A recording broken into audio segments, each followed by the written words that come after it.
এই ভিডিওটি একবার দেখুন। ভাই এই রোডে আমার হাতি বড় দেখো না ভাই, আমি কিস্তি উড়াই কেমনে শত করব। মা আমার চাল কেনার মতো পয়সা নেই, আমি ধরবো না, তুমি পড়তে নি আমগুই বাবু বিপদে বলে লাভ আছে? আইনের লোকেরা যদি প্রথম থেকে না দেয় যাইতে আমরা যাইতে পারি কোন? ও ভাই একটু ভাই ভিডিও করে দাও ভাই। আরে আমার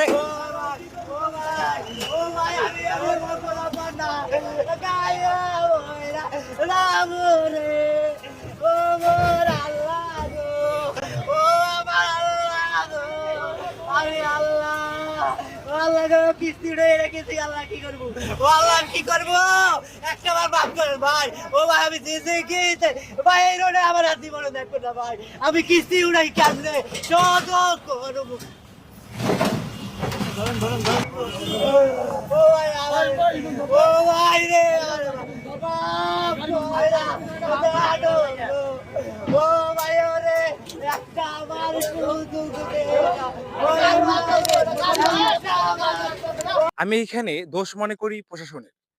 এই যে নিরীহ লোকগুলা, গরিব দুঃখী, এদের যে আহাজারি, এদের যে কান্না, এদেরকে একবার হলো তাদেরকে সুযোগ দেওয়া উচিত। কেননা এদেরকে একবার ছাড় দেওয়া উচিত। ছাড় দেওয়ার পরে তারপরেও যদি তারা সরকারি আইন নিয়মকানুন না মানে, তারপরে কিন্তু এতটা কঠোর হওয়া উচিত আমি মনে করি।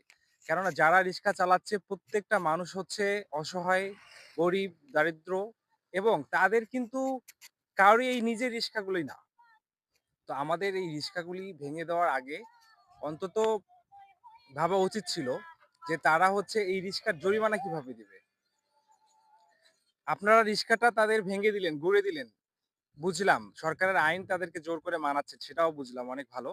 কিন্তু এই যে গরিব লোকটার, রিক্সা চালকের, সে হচ্ছে এই রিক্সাটা আপনারা তার কাছ থেকে কেড়ে নিয়ে ভেঙে ফেলে আপনারা নিয়ে গেলেন, কিন্তু এখান থেকে যখনই তার মহাজনের কাছে সে যাবে তখনই তার রিক্সার জরিমানা দিতে হবে। সে এই রিক্সার জরিমানাটা কিভাবে দিবে? কেউ কেউ তো আহাজারি করতেছে যে তার রাতের ভাতের চাল কেনার টাকা নেই, আর জরিমানা কোথা থেকে দিবে? তো আমার মনে হয় যে প্রশাসনের একবার হলো একটু সুযোগ দেওয়া উচিত। সুযোগ দেওয়ার পরে যারা ওয়ার্নিং মানবে না, আইন নিয়মকানুন মানবে না, তাদেরকে কঠোরভাবে আইনের আওতায় আনা উচিত আমি মনে করি। তাছাড়া এই নিরীহ লোকগুলির প্রতি জুলুম করা হচ্ছে আমি মনে করি। তারা প্রত্যেকে একজন হচ্ছে এই রিক্সার উপর ডিপেন্ড করে তাদের সংসার, তাদের পরিবার। আমাদের এই বিষয়টা একবার হলেও ভাবতে হবে।